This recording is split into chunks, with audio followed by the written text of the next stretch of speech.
Bonsoir. Alors, pour suivre la vidéo en langue française sur les étapes et l'évolution de mes bulbes, suivez du début jusqu'à la 4e minute environ. مرحبا اللي بده يتابع الفيديو باللغة العربية عن المراحل البلب اللي أنا زرعهم يتابع الفيديو من دقيقة 4 تقريبا للآخر.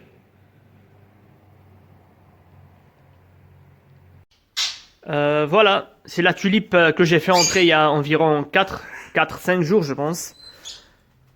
Là voilà. Et là elle va fleurir encore pendant 2, 3 voire 4 jours parce qu'elle commence à noircir là. Elle va bientôt commencer à faner. J'avais dit que je ne sais pas si c'est une feuille ou une fleur qui est en train de démarrer. Ben non, c'est une feuille, c'est pas une fleur. Et c'est cela. Bon, en fait, celui qui est en train de faire le bruit là, c'est mon perroquet.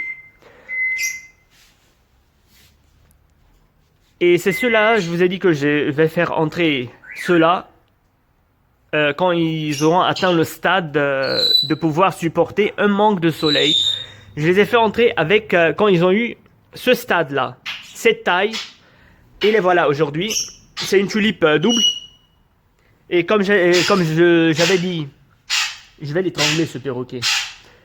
Quand j'avais dit que j'avais 2 fleurs, eh ben non, celle-là elle m'a donné 3. J'en ai une 3e ici, sur la même tige.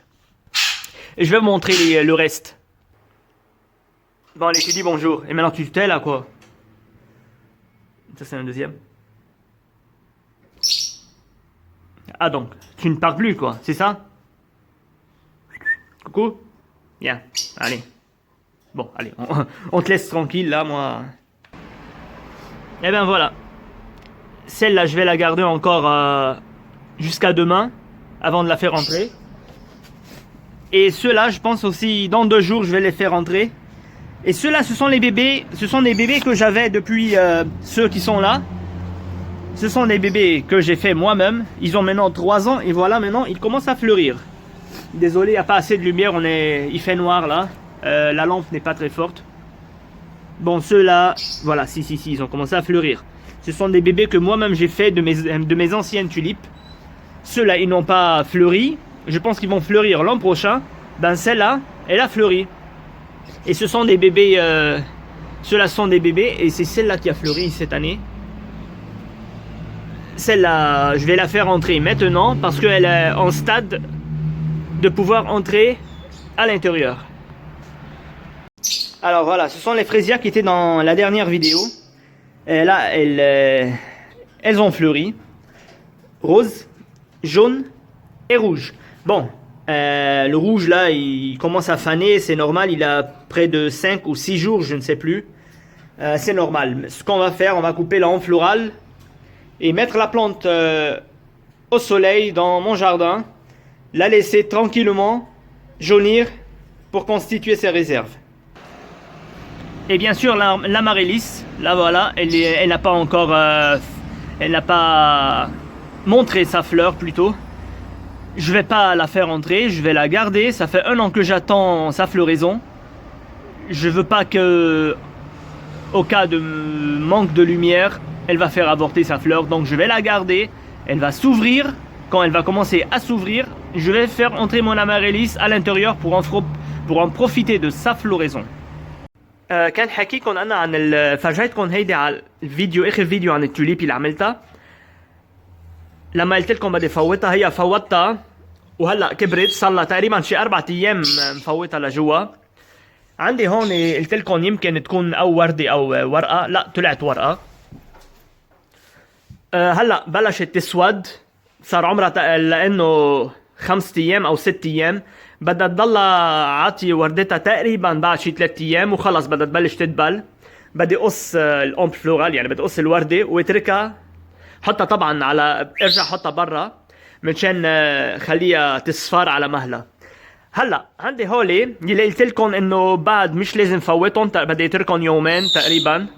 فوتهم لما صاروا، هيدا اللي عم يصفر، هيدا البغبغاء تاعولي.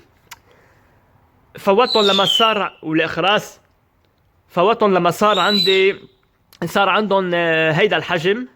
وهي لانه بهيدا الحجم ما عادش يتاثروا على قله الشمس، على الضوء جوا فيها تعطينا وردتها وهيها. هيدي طلعت دوبل، قلت لكم هيدي فيها اثنين، فيها وردتين على كل وحده، لا هيدي طلعت فيها ثلاثه مثلا. هي اول مره بشوف هيك توليب. هلا حفرجيكم الباقيين اليوم نزلتهم من الجنوب. هيدا كوكي وهيدا جاكو. هيدا اللي كان عم يصرخ، هيدا الثقيل. طيب ارقص، لا تخاف، تعال يلا ارقص. ولا كلمة، عم صور، اوكي؟ ولا كلمة.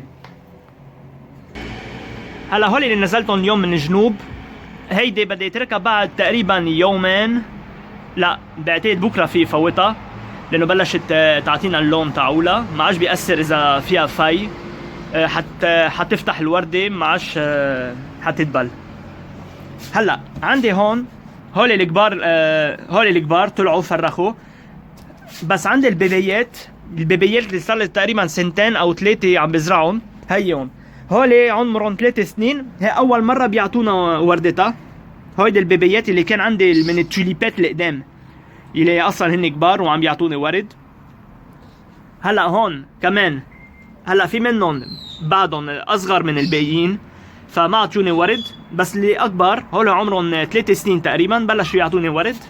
هلا هون ما عطوني لانه بعضهم صغار، بعتقد عمرهم او سنه او سنتين، بس هيدي اللي عمرها تقريبا 3 سنين هيا بهيدا البو مثلا. الباقيين كتير صغار اكيد ما حيعطوني ورد، بس هيدي عطتني وردة.